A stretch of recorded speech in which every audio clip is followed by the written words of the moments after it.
क्या आप जानते हैं ये घर जहाँ पर एक कारोबारी रहा करते थे जिनकी जिंदगी पटरी पर थी। बाल बच्चों वाला संतुलित परिवार था, लेकिन एक दिन ये घर से बाहर गए पर कभी लौट कर आते नहीं। इससे हटकर कई हफ्तों के बाद इलाके में कुछ अजीब चीजें होनी शुरू हो जाती हैं। सड़क के किनारे नाले के पास ढेर सारे पुलिस ऑफिसर्स आए किसी चीज की जांच करने के लिए। इन्हें भी नहीं पता था आगे क्या होगा, कितनी दूर तक जाना पड़ेगा सच्चाई की खोज में।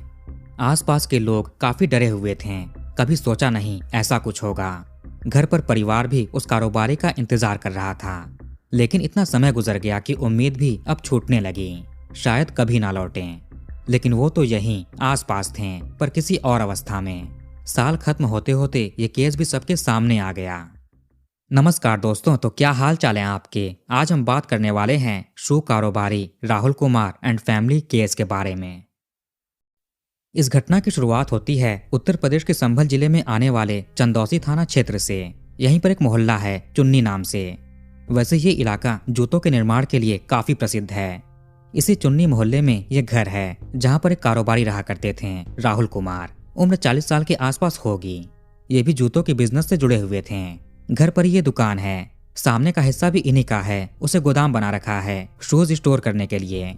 बीच में तो पतली सी गली है, लेकिन ऊपर छत से दोनों घर जुड़े हुए हैं। ये इलाका भी काफी कंजेस्टेड था, आसपास के सभी घर सटे हुए हैं। राहुल अपने छोटे से परिवार के साथ यहाँ पर रहते थे। घर में पत्नी रूबी और 2 बच्चे हैं, 12 साल का बेटा और 10 साल की बेटी। दोनों बच्चे स्कूल जाते हैं, पत्नी घर संभालती है। राहुल का ये घर तो इन्हीं का है, लेकिन ये मूल रूप से संभल जिले के ही राजपुरा थाना क्षेत्र के गंवा कस्बे के रहने वाले हैं। इनके चाचा, ताऊ और बाकी रिश्तेदार वहीं रहते हैं। इस चुन्नी मोहल्ले में रूबी का मायका भी है। इस गली में थोड़ा आगे बढ़े तो कुछ घर छोड़कर रूबी के माता पिता का घर आ जाएगा। जहाँ पर गली खत्म होती है उसके ठीक सामने है। हालांकि वहाँ फिलहाल कोई नहीं रहता। रूबी के मायके वाले हरिद्वार में शिफ्ट हो गए हैं। गवा कस्बे में रहने वाले राहुल के चाचा नेकराम जी बताते हैं कि राहुल जब केवल 15 साल के थे तभी इनके माता पिता बीमारी के चलते कुछ ही अंतराल में स्वर्गवास हो गया। घर संभालने के लिए राहुल ने राजमिस्त्री का काम शुरू कर दिया। पहले मजदूरी करते थे, फिर धीरे धीरे काम सीखकर राजमिस्त्री बन गए। घरों का निर्माण कार्य करने लगे। आगे इन्होंने टाइल्स लगाने का भी काम सीखा। ये 3 बहनों के इकलौते भाई हैं। पूरी मेहनत करके परिवार को आगे बढ़ाया, बहनों की शादी कराई। काम के चलते इन्हें अलग अलग जगहों पर जाना पड़ता था। उसी बीच इनकी मुलाकात हुई चुन्नी मोहल्ले की रहने वाली रूबी से। 2025 के हिसाब से देखें तो 15 साल पहले यानी कि 2010 में इन्होंने शादी कर ली। लव मैरिज थी। समय के साथ इनके 2 बच्चे हुए, बेटा और बेटी। अभी कुछ महीने पहले ही राहुल ने राजमिस्त्री के काम से हटकर जूतों के कारोबार में कदम रखा था। घर से ही ये काम शुरू किया। ये अलग अलग जगहों पर जूते सप्लाई किया करते थे। इन्होंने देहरादून में भी एक किराए की जगह ले रखी है, वहां भी बिजनेस को बढ़ा रहे थे। ये सब कुछ अकेले ही देखते हैं। इनका हमेशा घर से बाहर आना जाना लगा रहता। अभी कुछ दिन में ही इनकी कजन बहन यानी बुआ की बेटी की शादी थी। उसमें भी शादी की तैयारी के लिए जाना था, सामान खरीदने थे। वो डेट आती है 18 नवंबर 2025, जब राहुल ने अपनी पत्नी से बोला कि ये किसी काम से बाहर जा रहे हैं, कल सुबह तक लौटेंगे। इसके बाद ये चले जाते हैं। धीरे धीरे 18 नवंबर का पूरा दिन बीतता है। 19 नवंबर आया, पर राहुल घर नहीं लौटे। इनकी पत्नी और बच्चे इंतजार कर रहे थे। हालांकि वो काम की वजह से कई कई दिन भी दूर होते थे, नॉर्मल बात है, इसीलिए परिवार को उतनी चिंता नहीं होती। 19 नवंबर भी बीत गया, 20 नवंबर आया। अब रूबी को थोड़ी फिक्र होनी शुरू हो जाती है। बेटा और बेटी भी पापा के बारे में पूछ रहे थे। बेटी के अनुसार पापा जी का मोबाइल फोन कुछ दिनों से ठीक नहीं चल रहा था। कभी ऑन रहता तो कभी स्विच ऑफ हो जाता, शायद बैटरी खराब हो गई होगी। रूबी ने जब पति को कॉल किया तो उनका फोन स्विच ऑफ बता रहा था। कुछ देर बाद और ट्राई किया, लेकिन सिचुएशन वही रही। बेटी ने बताया कि पापा अपने फूफा के घर भी जाने वाले थे। हो सकता है कि काम पूरा करने के बाद वहीं चले गए हों। शादी के सामानों की खरीदारी करवानी थी। अब फूफा को कॉल किया गया। उन्होंने कहा कि राहुल तो यहाँ पर आए ही नहीं, हो सकता है कि किसी और रिश्तेदार के घर चले गए हों। बारी बारी पत्नी बच्चे बाकी जगहों पर भी कॉल करके पूछते हैं, लेकिन राहुल का कहीं कुछ नहीं पता चला। इसी में 1-2 दिन और बीत जाता है। अब पत्नी ने फैसला किया कि राहुल जहाँ भी काम के सिलसिले में जाते थे वहां जाकर पता करेंगी। इसके बाद ये कुछ जानकारों के साथ स्वयं उनकी खोज में निकल गईं। 22 नवंबर को ये देहरादून के उस किराए वाले मकान में पहुंचती है। राहुल का अक्सर यहाँ पर आना जाना होता था। पहले ये किसी धर्मशाला या होटल में रुकते थे, उसमें ज्यादा खर्च करना पड़ता, इसीलिए एक किराए का रूम ही ले लिया था। रूबी ने उस जगह के ओनर से बात की। अभी तक 4 दिन बीत चुके थे। ओनर ने कहा कि राहुल तो यहाँ पर कई दिनों से नहीं आए। समझ नहीं आ रहा था कि पति कहाँ चले गए। हर तरफ पता कर लिया।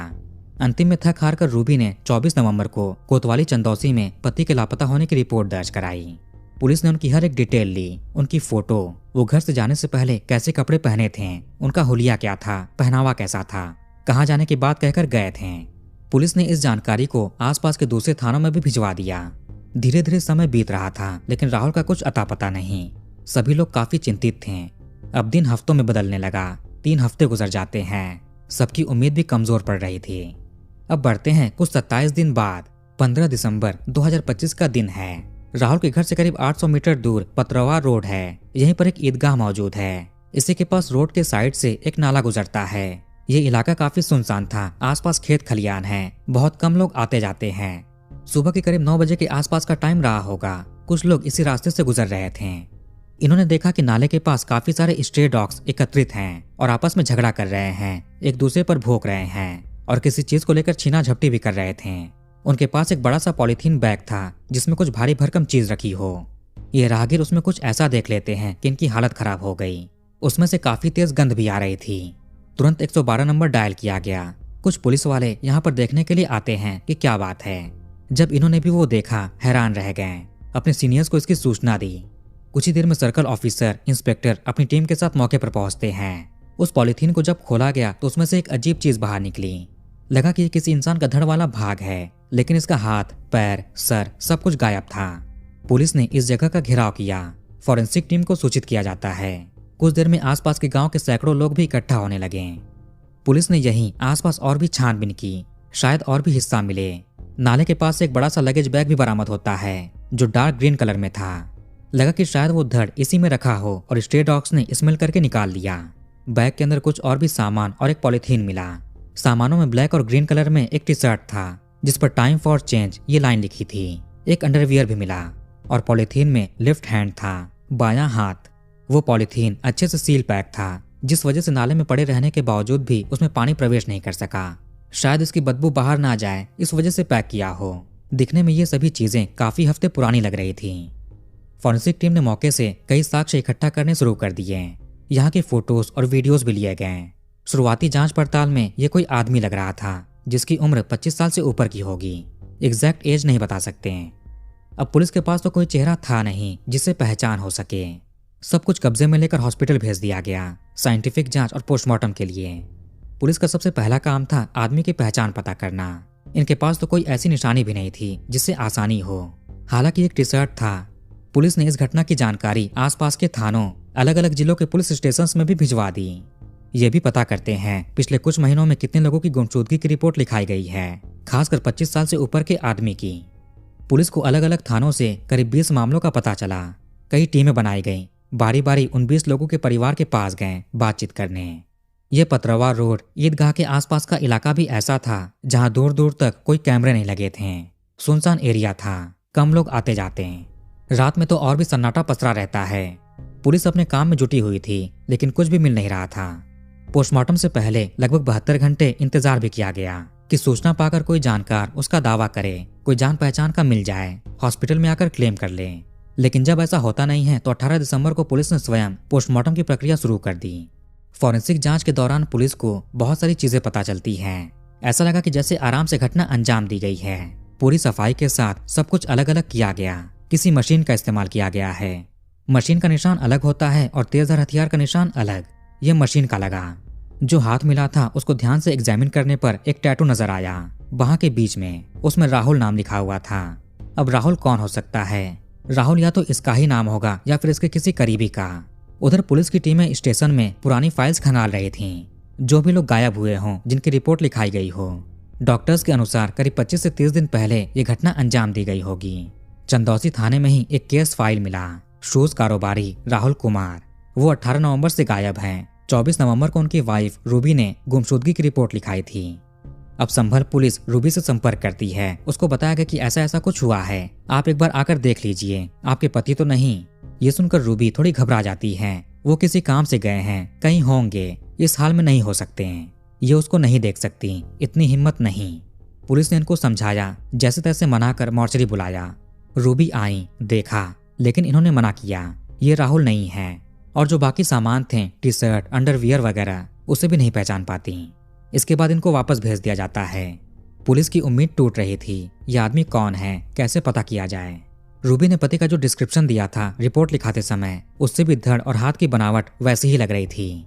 पुलिस को कुछ खटक रहा था। इन्होंने राहुल के फाइल को भी एग्जामिन करना शुरू कर दिया। उस टैटू की वजह से कुछ लिंक लग रहा था। राहुल का मोबाइल नंबर लेकर उसकी कॉल डिटेल्स और लोकेशन निकाली गई। ये घर से निकले तो गए कहाँ पर और इन्होंने किससे किससे बात की थी। पता चला कि इनका मोबाइल फोन घर पर ही स्विच ऑफ होते हुए दिख रहा था, लेकिन वो जहाँ पर भी गए अपना फोन साथ लेकर गए थे। पुलिस को राहुल की पत्नी रूबी पर और भी डाउट हो रहा था। उसके बात करने का तरीका अजीब था, जैसा कि ये जानबूझकर दुखी होने का नाटक कर रही हो।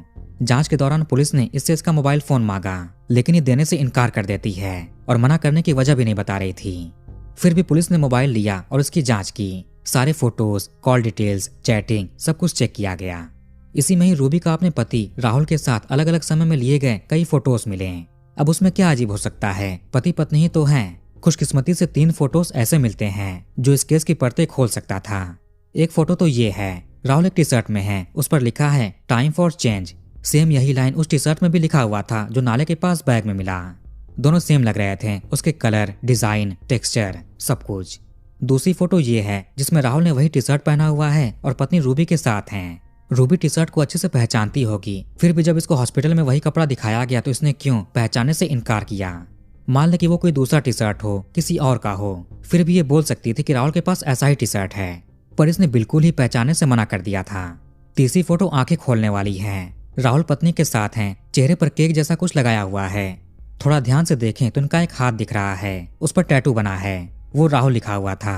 तो अब टैटू भी वही, टी शर्ट भी वैसा ही। वो राहुल है, लेकिन रूबी ने पहचाना क्यों नहीं? कहीं उसने जानबूझकर तो नहीं किया? पुलिस ने राहुल के बाकी परिजन और उसके बच्चों से भी बात करनी शुरू कर दी। इसमें भी कुछ हैरान करने वाली चीजें पता चलती हैं। इसके बाद 21 दिसंबर को पुलिस फॉरेंसिक टीम को लेकर रूबी के घर पर जाती है जांच करने के लिए। घर के अंदर से लोहे की रॉड मिली, एक इलेक्ट्रिक हीटर मिला जिस पर धब्बे थे, लकड़ी का तख्त मिला। इसके अलावा और भी कई चीजें पाई गईं। इस घर में कुछ तो अजीब हुआ है। 22 दिसंबर की सुबह 6:45 तक पुलिस आटा और कैथल गांव के मार्ग पर स्थित सैनिक चौराहे के पास से रूबी और इसके एक दोस्त गौरव को उठाती है। थाने लाकर सख्ती से पूछताछ की गई। राहुल और रूबी की शादी करीब 15 साल पहले हुई थी, वो भी लव मैरिज। ये लोग पहले गंवा कस्बे में ही रहा करते थे, यानी राहुल के मूल निवास स्थान। लेकिन शादी के 3 साल के बाद चंदौसी के चुन्नी आ गए। रूबी के मायके यही पूरी तरह शिफ्ट होने का फैसला कर लिया। इसमें भी रूबी का हाथ बताया जाता है। 2017 में रूबी ने राहुल को उसके गांव के मकान को बेचने को मजबूर किया और अपने मायके में 30 गज का यह मकान खरीदवाया। यह हमेशा के लिए यहीं पर शिफ्ट हो गए। दोनों बच्चों का एडमिशन भी यहीं स्कूल में करा दिया गया। रूबी कथित तौर पर अपने ससुराल के पड़ोसियों से कहती थी कि पति के साथ बिजनेस करेगी, इसीलिए चंदौसी में वो मकान लिया है। नई जिंदगी शुरू करेंगे, यहाँ नई लाइफ शुरू होती भी है। रूबी का गांव के ही आसपास के रहने वाले सौरभ उर्फ अभिषेक नाम के लड़के से जान पहचान हो गई, दोस्ती हो गई। वो घर पर भी आने लगा। रूबी ने पति से कहा कि इसके भाई जैसा है। बच्चे भी अभिषेक मामा कहकर बुलाते थे। रूबी की 10 साल की बेटी के अनुसार करीब 5 साल से अभिषेक घर पर आने लगा था, खासकर जब पापा यानी कि राहुल नहीं होते हैं। वो इनके लिए अच्छे अच्छे खाने पीने की चीजें, चॉकलेट, टॉफी इत्यादि भी लाता था ताकि बच्चों का दिल जीत सके, उनको अपने साइड कर ले। लेकिन बच्चों को उसका आना पसंद नहीं था। रूबी कभी बच्चों से कहती कि तुम्हारे पापा का दोस्त है तो कभी मेरा दोस्त है। जब भी वो आता था तो रूबी बच्चों को घर के दूसरे हिस्से में भेज देती थी। माँ इनको डराती भी थी कि पिता को कुछ बताना मत, वरना अच्छा नहीं होगा। उधर राहुल ने तो अच्छे भविष्य के लिए घटना से कुछ महीने पहले राजमिस्त्री से हटकर जूते का कारोबार भी शुरू किया था, साइड बिजनेस के रूप में, जो ठीक ठाक चल रहा था। पहले ये टाइल्स लगाने का काम करते थे। मीडिया के अनुसार रूबी करीब 3 महीने पहले अभिषेक के दोस्त गौरव से मिली। गौरव भी चुन्नी मोहल्ले का रहने वाला है। जब रूबी ने गौरव को देखा तो इसका दिल उस पर चला गया। प्रेमी अभिषेक को बोला कि गौरव तो इसके भाई जैसा है। अपने पति से भी कहा कि मुंह बोला भाई है। दोनों बच्चे भी इसको गौरव मामा कहकर बुलाने लगे। कुछ समय पहले रूबी अपने दोनों प्रेमियों अभिषेक और गौरव के साथ नैनीताल घूमने गई। मीडिया के अनुसार वहां पर अभिषेक ने रूबी को गौरव के साथ अनैतिक हाल में देख लिया। इससे इसे भी पता चल गया कि दोनों का अफेयर चल रहा है। इसके बाद ये रूबी से दूरी बनाने लगा। गौरव ने भी अभिषेक से अनकहे अंदाज में दोस्ती तोड़ ली। अब रूबी और गौरव काफी करीब आ चुके थे। इनका प्रेम प्रसंग शुरू हो गया। जब पति राहुल घर पर नहीं होते थे तो गौरव मिलने के लिए आता था। ये सेम गांव में ही कुछ दूर रहता है। ये प्लम्बर का काम करता है। इसके पूरे परिवार के लोग इसी प्रोफेशन में हैं। रूबी की कॉल डिटेल में पुलिस को पता चला कि अक्सर ये और गौरव रात के 12 बजे से 3 बजे के बीच बात करते हैं। एक महीने में इनका 1100 से भी ज्यादा बार कॉल्स के आने जाने का रिकॉर्ड मिला। इससे पुलिस को संदेह होता है कि गौरव का भी इस केस में कुछ रोल है। यही नहीं, रूबी के फोन में कुछ और भी आदमियों से संपर्क के सबूत मिले, जिससे संदेह है कि उनसे भी इसका कुछ गहरा रिश्ता है। अभी एक फोटो भी वायरल जा रहा है जो किसी झगड़े के दौरान का है। इसमें पति राहुल, पत्नी रूबी, दोनों प्रेमी अभिषेक और गौरव भी हैं, सभी हैं। फोटो में भी देख सकते हैं कि रूबी पति से दूर गौरव और अभिषेक का सहारा ली हुई है। गांव के लोग भी दोनों लड़कों को रूबी के घर पर जाते हुए देखा करते थे। रूबी कोई आम महिला नहीं थी। साल 2016 में राहुल का अपने गांव में जमीन को लेकर विवाद हो गया था। इसी में ही रूबी गांव के 3 लोगों पर गंभीर आरोप लगाते हुए राजपुरा थाने में केस दर्ज करवाती है। इसमें एक पिता, बेटा और भतीजे को नामजद कराया। वो झगड़ा तो शांत हुआ ही, ऊपर से रूबी ने उन तीनों से केस वापस लेने के लिए 1 लाख रुपए की डिमांड की। वो इज्जतदार लोग थे। केस के चलते उनकी काफी बेइज्जती हो रही थी। रूबी ने उनसे 1 लाख रुपए में से 30,000 रुपए वसूल भी लिए। जो नामजद व्यक्ति थे वो बताते हैं कि इन्हें और बाकी दोनों को झूठा फंसाया गया था। इस केस के चलते काफी बदनामी हुई, शादी तक हो नहीं पा रही, पूरा परिवार परेशान है। रूबी ने चंदौसी, राजपुरा, बनियाठेर ऐसे थानों में लगभग 6-7 केस दर्ज करवा चुकी है, हाथापाई और छेड़छाड़ के। लोग बताते हैं कि झगड़ा करके झूठा केस करती, फिर पैसे वसूलती केस वापस लेने के लिए। घटना से करीब 1.5 महीने पहले चंदौसी के सैनिक चौराहे के पास एक जमीन खाली कराने के लिए अपने ही प्रेमी अभिषेक से 1.5 लाख रुपए लिए। जिनको वहां से भगाना था उनसे विवाद हो गया तो रूबी ने उनके खिलाफ थाने में छेड़छाड़ और हाथापाई की शिकायत दर्ज कराई। ऐसे ही दूसरे के मामलों को भी लेकर थाने जाती और सेटलमेंट के लिए अपना हिस्सा लेती। ससुराल राजपुरा और मायका चंदौसी दोनों ही जगह पर रूबी की काफी चर्चा थी, अक्सर थानों में दिखती थी। ऐसे ही इसका भाई है जुगनू नाम का, उसके खिलाफ चंदौसी कोतवाली में 8 से 10 मामले दर्ज हैं। वो हिस्ट्री सीटर है, चोरी चकारी, लूटपाट और छिनैती के मामले हैं। वो वर्तमान में मुरादाबाद जेल में बंद है। भाई के कारनामों में बहन रूबी का भी दखल रहता था। चंदौसी कोतवाली में तैनात रहे एक इंस्पेक्टर बताते हैं कि जब पुलिस जुगनू को पकड़ने के लिए जाती तो रूबी पुलिस से उलझ जाती थी। आसपास के लोग भी रूबी से दूरी बनाकर रखते हैं, कब किस पर झूठा केस कर दे। केस में वापस आए तो राहुल को मोहल्ले वालों से पता चल जाता है कि रूबी से मिलने के लिए घर पर लड़के आते हैं। रात को भी देखा गया है। 18 नवंबर 2025 को राहुल ने रूबी से कहा कि काम से बाहर जा रहे हैं और कल तक लौटेंगे। इसके बाद एक घर में ही दूसरी जगह पर छिप गए और इंतजार करने लगे। रात के 12 बजे के आसपास हमेशा की तरह रूबी ने गौरव को मिलने के लिए बुलाया। रूबी ने बच्चों को नीचे के रूम में सुला दिया था और गौरव को लेकर ऊपर के कमरे में गई। राहुल भी मौका देकर रंगे हाथों पकड़ने पहुंचे। इन्होंने दोनों को अनैतिक स्थिति में देख लिया। उन दोनों से हाथापाई की, झगड़ा किया, कहा कि अब ये तुम दोनों को नहीं छोड़ेंगे, पूरे मोहल्ले में परेड निकालेंगे, सबको सच्चाई पता चलेगी कि तुम दोनों क्या करते हो। इसी बीच रूबी ने गौरव को पति को खत्म करने का इशारा दिया। फिर गौरव ने लोहे की रॉड उठाई और रूबी ने जूते पर नेल ठोकने वाला हथौड़ा इन्होंने उसके सर पर चलाया। उसकी कहानी समाप्त कर दी। ये लोग रात को बैठकर सोचते हैं कैसे कैसे इसको ठिकाने लगाया जाए। सुबह होने से पहले गौरव अपने घर पर चला गया। सुबह होने पर रूबी नीचे आकर बच्चों को जगाती है, उनको ट्यूशन के लिए तैयार किया। राहुल की 10 साल की बेटी के अनुसार 19 नवंबर की सुबह ये और भाई उठे, रेडियो का ट्यूशन पढ़ने गए। उसके बाद घर आकर स्कूल जाने की तैयारी की। फिर इस समय से स्कूल जाते हैं। इधर गौरव वापस रूबी के घर आता है। इसके बाद ये एक बाइक से घंटाघर बाजार गया कुछ सामान लेने के लिए। इसने कई पॉलीथीन खरीदे। फिर बैग की दुकान पर गया। दुकानदार विनोद जी बताते हैं कि गौरव नॉर्मल लगा। वो आया और सबसे बड़ा लगेज बैग मांगा। 6 से 7 बैग देखता है। उसके बाद 2 बैग्स चूज किए, एक 29 इंच का जो 700 रुपए का था और दूसरा 22 इंच का जो 450 रुपए का था। जीपे से पेमेंट किया, अलग अलग पे किए। फिर ये चला गया। आगे गौरव जितेंद्र नाम के आदमी के पास गया। उन्हें जीतू मिस्त्री के नाम से भी जानते हैं। ये किराए पर टूल्स देने का काम करते हैं। वैसे जीतू जी राहुल के भी अच्छे दोस्त थे। पहले राहुल टाइल्स लगाने का काम किया करते थे तो इनसे ही एंगल ग्राइंडर मांग कर ले जाते हैं किराए पर। गौरव भी जीतू को जानता था। जीतू जी के अनुसार गौरव का परिवार प्लम्बिंग के काम से जुड़ा हुआ है। इन्होंने उनके घर पर टेंट का भी काम किया है जिससे उसके परिवार से भी जान पहचान हो गई थी। गौरव पहले भी इनसे किराए पर सामान लेकर जा चुका है प्लम्बिंग के काम के लिए। ये गौरव को पहचानते तो हैं लेकिन नाम नहीं जानते, इसीलिए जब 19 नवंबर को आया तो डाउट नहीं होता है। गौरव ने ग्राइंडिंग मशीन ली, कहा कि आधे घंटे में वापस कर देगा। सुबह सुबह बोहनी का टाइम था इसलिए 200 रुपए भी दिए। उसके बाद चला गया। अब घर पर गौरव और रूबी ने आराम से 6 हिस्से किए। उनको अच्छे से पॉलीथीन में पैक करता है।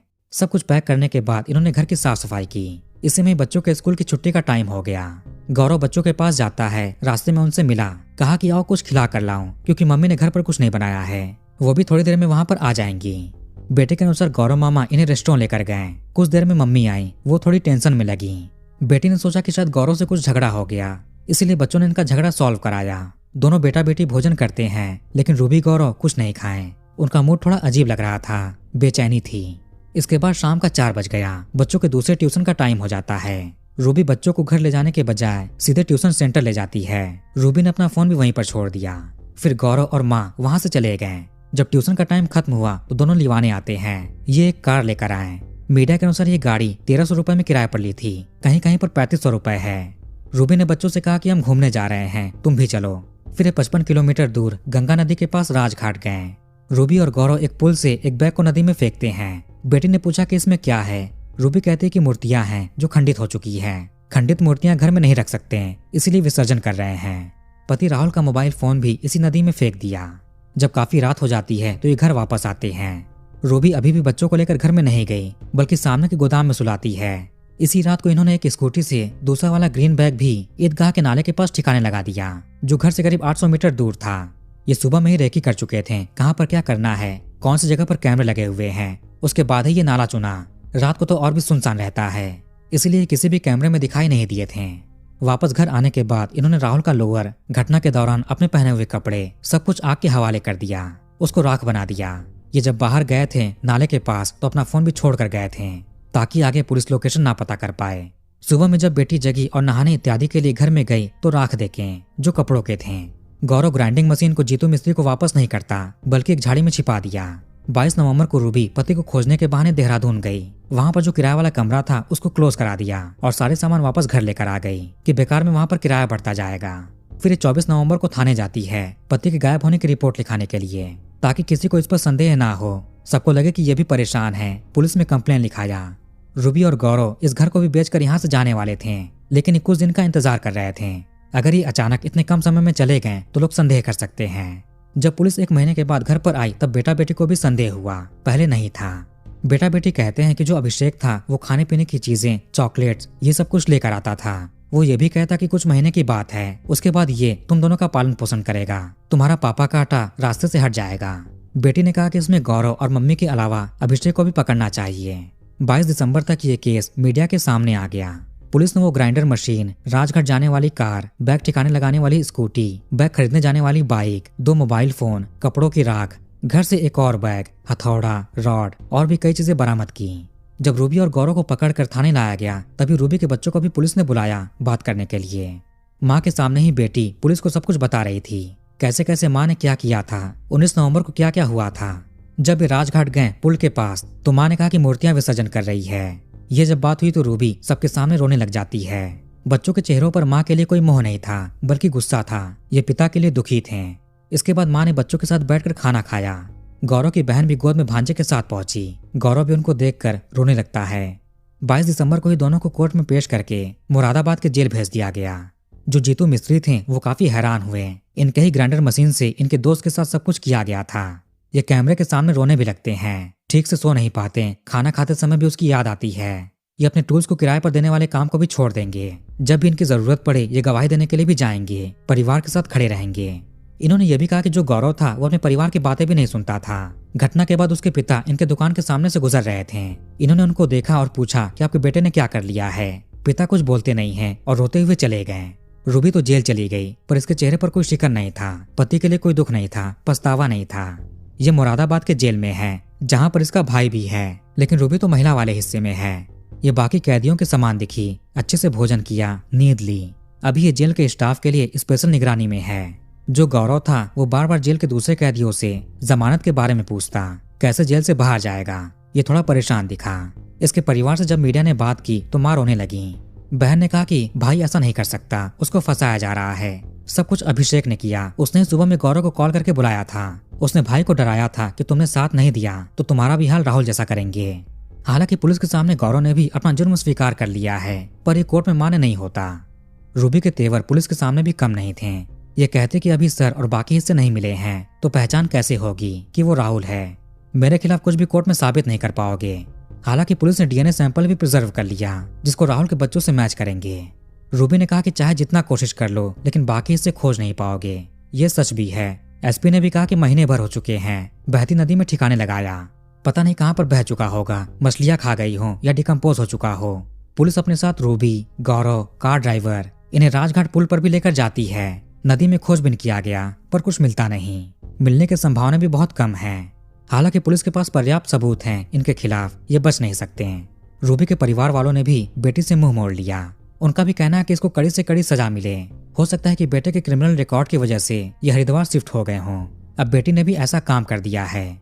दोनों बच्चे रिश्तेदारों के पास चले गए। घर पर ताला बंद है। अब पता नहीं उनकी आगे की लाइफ कैसी होगी। 15 साल की शादी थी राहुल रूबी की। उसमें भी रूबी का 5 साल से अभिषेक से अफेयर था। 3 महीने से गौरव से था। मोबाइल में और भी लड़कों के नंबर मिले जिससे नजदीकी रिश्ता हो सकता है। अभी तक इस केस में अभिषेक का कोई रोल नहीं मिला है। गौरव के परिवार का यह भी कहना था कि अभिषेक को इसलिए छोड़ दिया क्योंकि उसके पास पैसे हैं, लेकिन गौरव पकड़ा गया क्योंकि ये गरीब परिवार से है। अच्छी खासी जिंदगी चल रही थी, लेकिन सब कुछ बर्बाद हो गया। तो वीडियो के ऊपर खत्म करते हैं। और कमेंट करके अपनी राय बताइए। इस वीडियो को लाइक और शेयर जरूर करिए और हमारे चैनल को सब्सक्राइब करके बेल आइकन ऑन कर लीजिए। मिलते हैं नेक्स्ट वीडियो में। धन्यवाद।